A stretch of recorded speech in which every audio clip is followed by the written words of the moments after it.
जय श्री कृष्णा। आज जानकारी लेकर आए हैं शास्त्रों के ज्ञान के ऊपर फिर से, जिसमें ये जानकारी देंगे कि कैसे कैसे कर्म करने से किस प्रकार के जो आप बलि देते हैं या जो आप प्रसाद चढ़ाते हैं, प्रसाद चढ़ाने को ही बलि कहा जाता है। बलि का मतलब ये नहीं है कि किसी जीव को ही मारना बलि होता है, प्रसाद चढ़ाना भी बलि होता है। जैसे कि नींबू का भी आप बलि दे सकते हैं, आप भोग चढ़ाते हैं जो उसको भी बलि के रूप में दे सकते हैं, नारियल बलि के रूप में चढ़ा सकते हैं, जो भूरा कद्दू आता है जिसको कुमड़ा भी कहते हैं उसको भी आप बलि के रूप में दे सकते हैं, यानी कि फलों को भी आप बलि के रूप में दे सकते हैं। उस प्रसाद चढ़ाने को ही बलि कहा जाता है। इसको आप ये मत समझना कि किसी जीव जंतु की बलि देना जरूरी होता है। और जीव जंतुओं की बलि देने का कोई विधान नहीं है, जीव जंतुओं की बलि देना बिल्कुल भी आवश्यक नहीं है। यदि आप सात्विक, यदि आप राक्षसी प्रवृत्ति के नहीं है, यदि आप मृत्यु लोक में रहते हैं, आप एक मनुष्य हैं, तो आपको किसी प्रकार की बलि जीव जंतुओं की देने की आवश्यकता नहीं होती है। तो आज जानकारी लेकर आए हैं हम शास्त्रों के ज्ञान कि क्या कहता है कि किस तरह की बलि आप दे सकते हैं, किस तरह का प्रसाद जो है वो आप देवताओं को चढ़ा सकते हैं। और जो व्यक्ति जिसको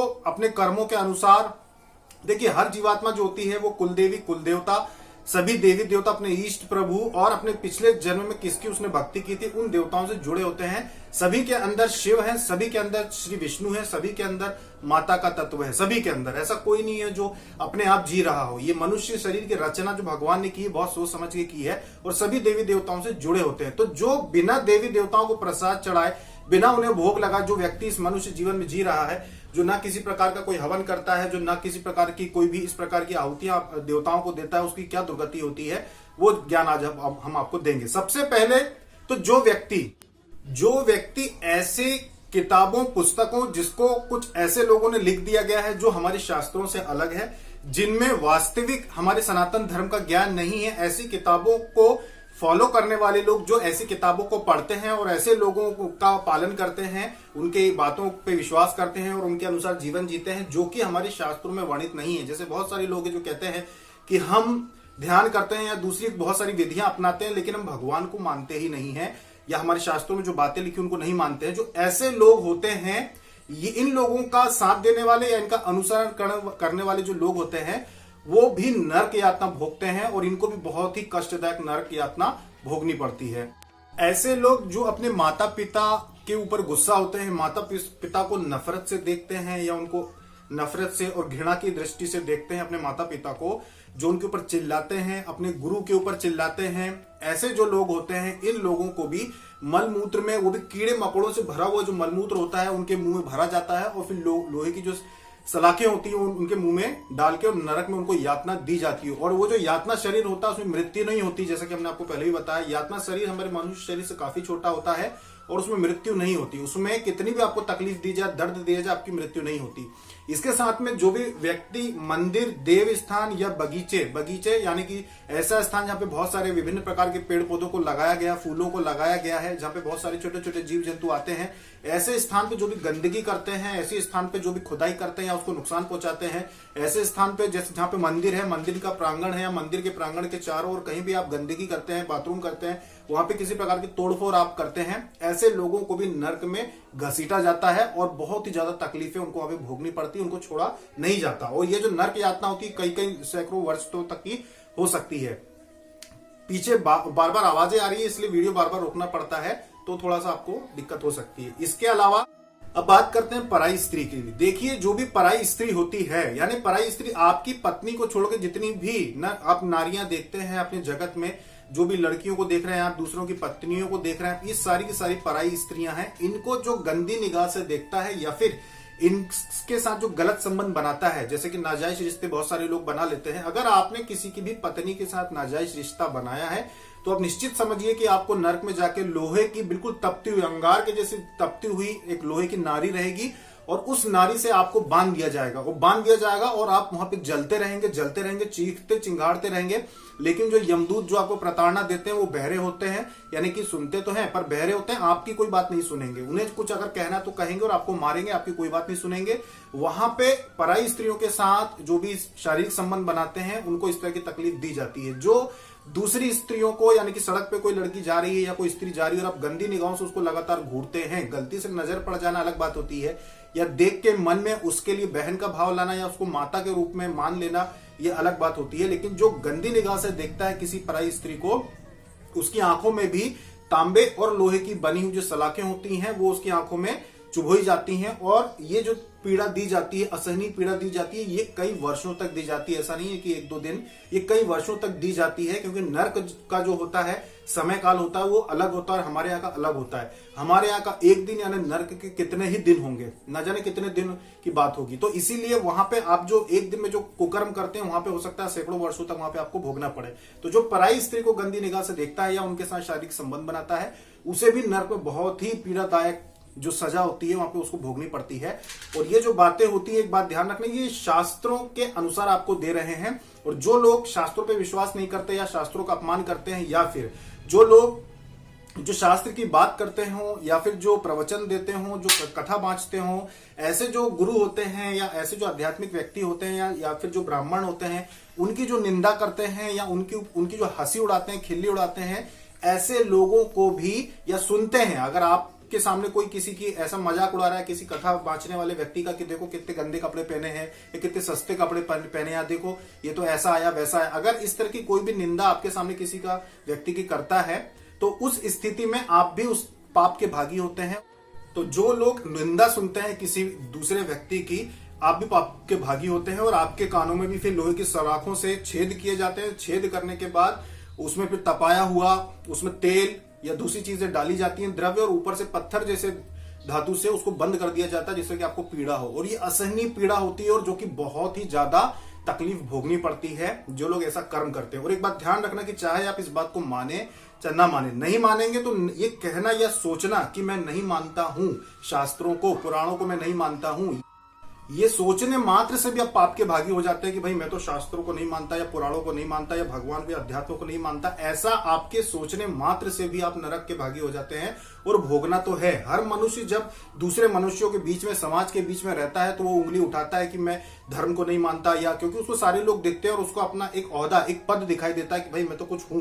लेकिन जब वो मरता है, जब वो करोड़ों आत्माओं के बीच में, जब मरने के बाद देखता है करोड़ों आत्माओं का क्या हाल हो रहा है, उस समय वो कितना भी बोले मैं मानता हूं भगवान को, मैं शास्त्रों को मानता हूं, मैं हर चीज को मानता हूं, फिर कोई सुनने वाला नहीं होता। एक बार ये शरीर छूट जाता है, जब आपका मनुष्य शरीर छूट जाता है, उसके बाद फिर आपकी कोई नहीं सुनता। मनुष्य शरीर में अगर आप बोलेंगे जय राम, जय जय राम, जय श्री राम बोलेंगे आप तो वो सुना जाएगा। आप बोलेंगे जय श्री कृष्ण, उसको सुना जाएगा। आप बोलेंगे ओम नमः शिवाय, सुना जाएगा। जय माता दी, इसको सुना जाएगा, इसको पुण्य में गिना जाएगा। एक बार ये शरीर छूट गया, उसके बाद अब अगर आप बोलेंगे, जब आपको यमदूत खींच के ले जाएंगे, आप बोलेंगे नहीं मैं तो भगवान को मानता हूं, मुझसे गलती हो गई, ना आपकी उस बात का कोई महत्व रहता है, ना आपकी भावना का कोई महत्व रहता है। प्रेत बनने के बाद, एक आत्मा बनने के बाद, क्योंकि वो आपका दूसरा जन्म हो चुका होता है, उस बात को समझे।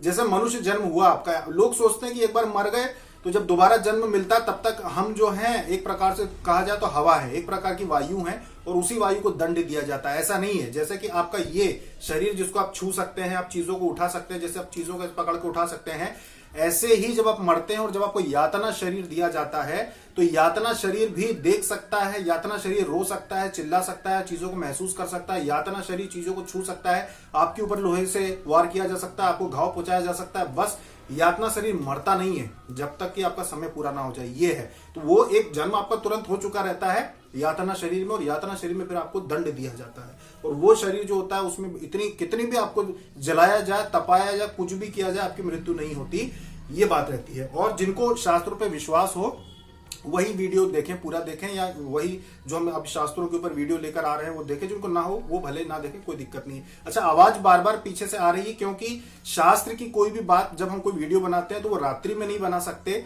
जब सूर्य रहता है आसमान में उसी समय हम बना सकते हैं, अंधेरे में नहीं बना सकते, रात्रि में नहीं बना सकते। इस वजह से हमें दिन में बनाना पड़ रहा है, इसलिए बीच बीच में वीडियो बंद करना पड़ता है। जैसी कोई आवाज आती है या फिर कोई गाड़ी आती है तो आवाज आने की वजह से बंद करना पड़ता है, क्योंकि बहुत सारी वीडियो हम रात में बना लेते हैं। पर शास्त्रों के जो वीडियो है या पुराण के जो वीडियो है वो हम सूर्यास्त होने के बाद नहीं बना सकते, इसलिए हम दिन में बना रहे हैं। तो थोड़ा सा आप उस बात को समझिएगा। इसके बाद बात करते हैं भोजन की। देखिए भोजन, या जैसा कि हमने कहा था बलि देना या फिर भोग चढ़ाना, ये क्या है? ये बहुत महत्वपूर्ण चीज होती है। आप जो अन्न खा रहे हैं, आप जो भोजन ग्रहण कर रहे हैं, ये सिर्फ आपके लिए नहीं है। आपको अगर मनुष्य जीवन मिला है तो आपको ये देवताओं को अर्पित करना बहुत आवश्यकता है। देवताओं को पहले के समय से, अभी से नहीं, पहले के समय से जो ज्ञानी लोग थे, जिनको शास्त्र पुराणों का ज्ञान था, उनको तो छोड़िए, जो अज्ञानी थे, जिनको ज्ञान नहीं था, जो आदिवासी थे, जंगल में रहते, तो वो भी अपने देवी देवताओं को प्रसाद चढ़ाते थे। चाहे वो उनकी फसल निकली हुई हो, चाहे वो किसी चीज को उगा रहे हो, किसी प्रकार का भोजन जो वो करते थे वो चढ़ाते थे। और मांस चढ़ाना तो गलती से शुरुआत हुई, इसकी कोई आवश्यकता मनुष्य योनि के लिए नहीं है, कहीं भी ऐसा निर्धारित नहीं कि आपको करना पड़ेगा। ये तो गलती से मनुष्यों ने भी चीज शुरू कर दी, जो कहीं भी हमारे जो धर्म है अपना, उसमें कहीं भी अपने सनातन धर्म में ये बात नहीं कही गई है कि बलि दी जाए, कहीं से भी इसकी कोई आवश्यकता है ही नहीं। तो देवताओं को भोग चढ़ाना बहुत आवश्यक है। जब आप भोजन करने बैठते हैं, एक बात ध्यान रखना, जब आप भोजन करने बैठते हैं, आपने देखा होगा बहुत सारे लोगों को थाली में कुछ एक पहला जो निवाला छोटा सा निकाल के रख देते हैं। देखिए, आपको जितने भी देवी देवता, यमराज और जितने भी अन्य देवी देवता हैं, 10 दिशाओं में जितने देवी देवता हैं, सभी के निमित्त आपको भोग चढ़ाना चाहिए। जो देवता के दूत होते हैं, 2 कुत्ते होते हैं और कौवे होते हैं। 2 ऐसे दूत होते हैं जो कि आपके हर दिन के निवाले पे हुआ ध्यान रखते हैं कि आप भोजन कर रहे हैं तो किसी को चढ़ा रहे हैं कि नहीं चढ़ा रहे। वो स्वयं आपसे मांगने नहीं आते कि आप उनके लिए कोल निकालिए या उनको भोग चढ़ाइए, पर वो नजर रखते हैं हर समय। जब भी कुछ खाते हैं आप, तो ये ध्यान रखते हैं, 2 कुत्ते और 2 कौवे, ये अदृश्य रूप से आपको दिखाई नहीं देते, पर ये ध्यान रखते हैं आपके कर्मों का, लेखा जोखा, खाने का। सिर्फ भोजन का देखते हैं कि आप बलि यानी कि प्रसाद चढ़ा रहे हो कि नहीं चढ़ा रहे हो। आपको क्या करना है, जब भी आप खाना खाने बैठते हैं, एक छोटी सी प्लेट अलग से रखें, अपनी उसी थाली में मत रखें। होता ये कि आप थाली में निकाल के रखते हो और खाना खत्म होते होते जो आपने भगवान के लिए चढ़ाया है प्रसाद, वो भी लपेट के खा गए, ध्यान ही नहीं जाता कि कहाँ गया। तो ऐसा काम ना हो कि खुद का चढ़ाया हुआ प्रसाद खुद ही खा लो, ऐसा ना हो। इसलिए अलग से एक प्लेट लें, उसमें आप ये बोल के रखें कि 10 दिशाओं में, ब्रह्मांड में जितने भी देवी देवता हैं, जिनका निर्माण भगवान ने किया, उन सभी देवी देवताओं के निमित्त में प्रसाद चढ़ाता हूं। सभी को ये भाग प्राप्त हो, कोई भी इस प्रसाद से, इस भाग से, इस भोजन से बचा ना रहे, सभी को ये प्राप्त हो। और थोड़ा सा जल उसमें 2-4 बूंद आप चढ़ा दीजिए। ऐसा एक छोटी सी प्लेट में आप प्रतिदिन करें, उन देवी देवताओं को भोग चढ़ाएं। चाहे आपको नाम पता हो चाहे नहीं पता हो, वो पूरी विधि विधान अगर बताएंगे तो इतना बड़ा हो जाएगा कि आप कर नहीं पाएंगे। इसलिए बस इतना आप बोल दीजिए कि 10 दिशाओं में मौजूद जितने भी देवी देवता हैं, जिनको मनुष्य को भोग चढ़ाना आवश्यक होता है, उन सभी के लिए मैं चढ़ा रहा हूं। इस ब्रह्मांड के, इस प्रकृति के सभी देवी देवताओं को ये भोग प्राप्त हो। और आप सभी का बहुत बहुत धन्यवाद जो मुझे भोजन की प्राप्ति हुई। तो बस आप उस पर आप चढ़ा दीजिए। इससे आपको दोष नहीं लगेगा, इससे आपको मृत्यु के बाद की जो यात्रा होगी, आपको जो देवताओं की तरफ से जो उनकी कुदृष्टि होती है, जो दोष लगते हैं आपको, वैसा कुछ भी आपके साथ नहीं होगा। ये बहुत ही अच्छा काम होता है। इसके बाद बहुत ध्यान से सुनना, बात को चूकना मत। इसको आप चाहे तो लिख लें कि सबसे पहले तो खाना खाते समय अलग से प्लेट में आप भोजन चढ़ाएं। उसके बाद जब आपका खाना हो जाता है तो उसको किसी गमले में, किसी पेड़ के नीचे या किसी बगीचे में एक, अब देख लीजिए कि हाँ ये एक निश्चित जगह में रोज जो भी चढ़ाया हुआ भोजन है यहाँ पे डाल दूंगा। वहां पे आप वो जो एक छोटा सा आपने कोल वहां पे रखा है, उसको आप चढ़ा दे तो जीव जंतु उसको खा लेंगे, तो इसका आपको पुण्य मिलता है, बहुत अच्छा पुण्य मिलता है। इसके बाद दूसरी चीज होती है कि जीव जंतुओं को भोजन चढ़ाना बहुत आवश्यक है। देखना, कुत्ते को खिलाना और गाय माता को खिलाना कहने के लिए तो बहुत आसान लगता है कि अरे भाई बहुत जगह सुना है कुत्ते को खिलाना चाहिए, गौ माता को खिलाना चाहिए, वो तो घर में खाना बच जाता है क्या इसीलिए है, या फिर सिर्फ पुण्य मिलता है इसीलिए? नहीं, शास्त्रों में, पुराणों में ये बात निश्चित तौर पर लिखी गई है, बताई गई है कि कुत्ते और गौ माता को जो भोजन चढ़ाएगा उसको नरक यातना में तकलीफ नहीं उठानी पड़ेगी। मतलब कि जब एक जीवात्मा जब मरती है, ध्यान रखना, जब एक जीवात्मा मरती है, मरने के बाद यमपुरी यानी कि यमराज की जो नगर होता है, यमलोक जो होता है, यमलोक जाने के लिए बीच में बहुत सारी तकलीफें एक जीवात्मा को उठानी पड़ती है।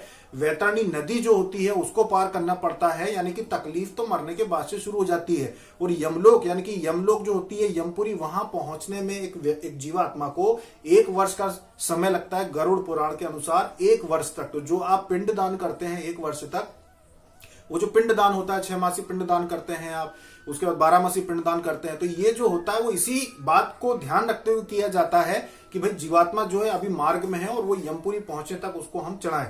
यमपुरी पहुंचने के बाद जब उसको यमराज के सामने उसको खड़ा किया जाता है और देखा जाता है कि भाई ये अच्छी आत्मा है या बुरी आत्मा है। अगर वो अच्छी आत्मा होगी तो उसको बड़े आदर सत्कार के साथ उसको आगे की यात्रा में भेज दिया जाएगा, नरक नहीं भेजा जाएगा। बुरी आत्मा होगी तो उसको पकड़ के नरक में भेज दिया जाएगा कि भाई अब तुम जाओ और भोगो। तो ये सारी चीजें की जाएंगी। तो एक बार वहां जाने के बाद फिर आगे उसका निर्णय हो जाता है कि अभी कहाँ जाएगी। लेकिन 1 साल का समय लगता है यमराज के सामने पहुंचते पहुंचते। तो ये जो 1 साल का समय होता है, इस मार्ग में आपको तकलीफ ना उठानी पड़े, इसलिए कुत्ते और गाय को रोटी अवश्य डाला करिए। गौ माता का दान भी इसलिए कहा जाता है कि जो लोग गौ माता का दान करते हैं, आगे एक वीडियो बनाएंगे हम जिसमें पुण्य के ऊपर बताएंगे कि कौन कौन से प्रमुख पुण्य एक मनुष्य को करना ही चाहिए। मरने के पहले आप वो पुण्य जरूर करना, वो चीज हम आगे आपको एक वीडियो बनाएंगे, उसमें बताएंगे कि गौ माता का दान क्यों आवश्यक है। गौ माता का जो दान कर देता है वो वैतरणी नदी पार कर जाता है, गौ माता स्वयं उसको वैतरणी नदी पार करवाती है। तो अपने जीवन में क्या करना है आपको, एक तो कि देवताओं को, अपने प्रभु को, सभी को, जितने भी देवी देवताओं को आप मानते हैं, कुल देवी कुल देवता सभी उसमें आ जाते हैं। सभी देवताओं के नाम से आप भोग अवश्य अपनी थाली में से पहले ही रखें।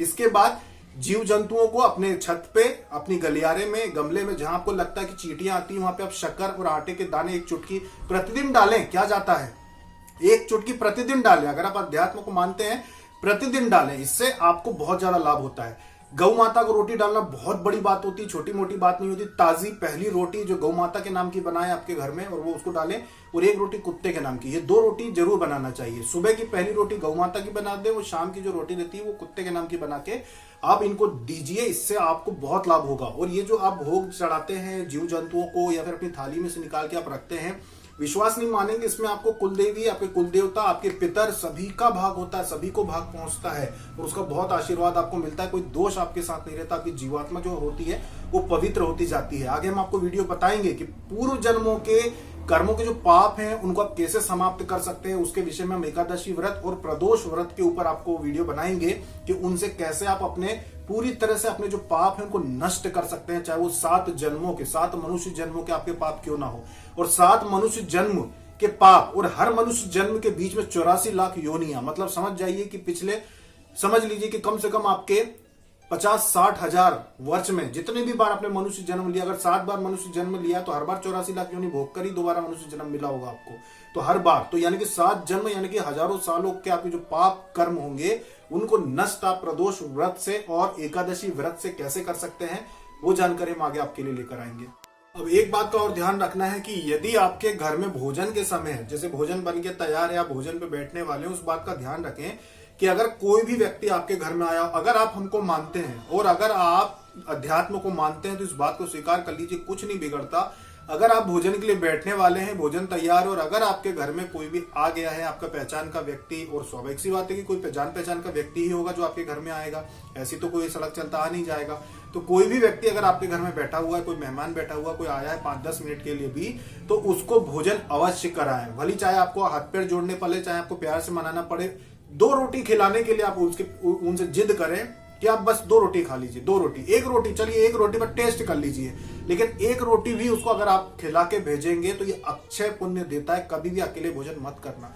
आपके घर में भोजन तैयार है, आप भोजन के लिए बैठे हुए और कोई आ गया और आपने बोला कि रुको हम भोजन कर रहे हैं अभी आते हैं, ऐसा मत करना। ये भी नरक में गिराता है और आपको कष्ट भोगना पड़ता है। अगर आपके घर में भोजन के समय पर कोई आ जाता है तो आप उसको अवश्य आप पूछिए, चाहे 1 रोटी पूछिए। हमारे पहचान के ऐसे बहुत सारे लोगों को हमने देखा है कि उनके घर का ये नियम है कि जब उनके यहाँ खाना बनता है तो देखिए सामान्य तौर पे 1-2 रोटी तो सभी के घर में बचती है, और अगर आप किसी को 2 रोटी खिला भी देते हैं तो कुछ उसमें बुरा नहीं होता। ऐसा नहीं है कि आप भूखे रह जाएंगे, ऐसा नहीं है। तो जब भी आप खाना बनाते हैं, कोई भी व्यक्ति अगर आ जाए उसको 1 रोटी अवश्य आप खिलाइए। विश्वास मानिए, इससे आपके जीवन में परिवर्तन आएगा, आपके घर के माहौल में परिवर्तन आएगा, आपकी आमदनी में परिवर्तन आएगा, शांति आएगी आपके। कभी कभी जो अचानक से चिड़चिड़ापन हो जाता है, कई लोगों के घर में कुल देवी नाराज रहती है, कुल देवता नाराज रहते हैं, उनको पता ही नहीं उनकी कुल देवी कुल देवता के बारे में, तो नाराज रहते हैं। तो घर में जो लोग होते हैं उनमें चिड़चिड़ापन आता है, घर में लड़ाई झगड़े होते रहते हैं, कुछ ना कुछ होता रहता है। तो इन चीजों में भी आराम पहुंचेगा जब आप इन नियमों को पालन करेंगे, क्योंकि उनको भी उनका भाग मिलेगा। आप मेहमानों को खिलाएंगे तो मेहमान भी किसी देवता से संबंधित ही होते हैं कि भाई मेहमानों का स्वागत होगा तो ये देवता प्रसन्न रहेंगे। माँ लक्ष्मी भी मेहमानों से संबंधित होती है तो माँ लक्ष्मी भी प्रसन्न रहेगी, तो वो भी आपके घर में बढ़ोतरी करेगी। मेहमान बैठा है और आप खाना खा रहे हैं और वो बिना खाए चला गया तो माँ लक्ष्मी आपसे रुष्ट होती है। तो ये चीजें होती हैं। जब भी आप भोजन करेंगे तो मेहमान को भी भोजन अवश्य कराएंगे। तो ये थी जानकारी शास्त्रों के अनुसार प्रसाद की, बलि की, कि बलि क्या होती है। बलि हर वो खाने पीने की चीज जो आप खुद ग्रहण करते हैं, देवताओं को चढ़ाना बलि होता है। आप पूजा पाठ करते हैं तो प्रसाद चढ़ाते हैं, ये भी बलि का ही स्वरूप है। आप भोजन करते हैं, आप मेहमान को खिलाते हैं, ये भी बलि का स्वरूप है। आप भोजन करते हैं, आप अलग से एक प्लेट में देवताओं को, सभी देवी देवताओं को, दसों दिशाओं में मौजूद देवी देवताओं के लिए एक कौल आप निकाल के रख देते हैं, ये भी बलि है। तो ये सारी चीजें जो होती है शास्त्रों के अनुसार बलि कहलाती है। और जो भी ये कार्य करता है, भगवान शिव ने स्वयं ये बात कही है कि जो भी इन नियमों का जो पालन करता है उसको नरक यातना नहीं भोगनी पड़ती, उसको कभी भी नरक देखना ही नहीं पड़ता। ये यहां तक कि यमराज का चेहरा भी नहीं देखना पड़ता। वो तो यमराज स्वयं हाथ जोड़ के खड़े हो जाएं कि आपका स्वागत है और आप आगे की यात्रा करें, तो बात अलग है। ये भगवान स्वयं शिव ने कहा है। तो ये सारी नियम आप करें, सभी देवताओं को भाग चढ़ाएं। आप आगे और जानकारी लेके आएंगे आगे के वीडियो में। जैसे ये है बलि का वीडियो, आज हमने बताया है कि आपको प्रसाद किस तरह से चढ़ाना जरूरी है, जो भी देवी देवताओं को चढ़ाना जरूरी है। जीव जंतुओं को दाना पानी देना बहुत जरूरी है, चिड़ियाओं के लिए या चींटियों के लिए आप जो व्यवस्था कर देते हैं घर में, वो बहुत जरूरी है। मेहमानों को कभी खाली हाथ मत जाने, तो उनको जरूर आप भोजन कराएं, या फिर आप कुछ ना कुछ खिला पिला के मुंह झूठा कराकर ही अपने घर से भेजें, ऐसे ही ना भेजें। ये बहुत ही जरूरी चीजें, अगर आप इन चीजों का पालन करेंगे तो आपको नरक नहीं भोगना पड़ेगा। और जो इन चीजों का पालन नहीं करेगा वो भी नरक का टिकट उसका कट गया है, समझ लीजिए। ये सारी चीजें नरक पहुंचाती है। नरक जाने के हजारों मार्ग है मनुष्य जीवन में, तो हम सारी चीजें आपको बता रहे हैं कि कुछ नियम बना लीजिए। 10 से 15 नियम रहेंगे, जो हम सारे वीडियो का एक निचोड़ निकाल के बताएंगे कि 10 से 15 नियम आप बना लीजिए कि मैं ये सारे काम अवश्य करूंगा, आपको कभी नरक यातना नहीं भोगनी पड़ेगी। तो पहले जो आपने पाप किए हैं उनको नष्ट करने के लिए हम आपको बहुत ही अच्छे व्रत का वीडियो आगे लेके आएंगे। अभी तक के लिए इतना ही। जय श्री कृष्ण।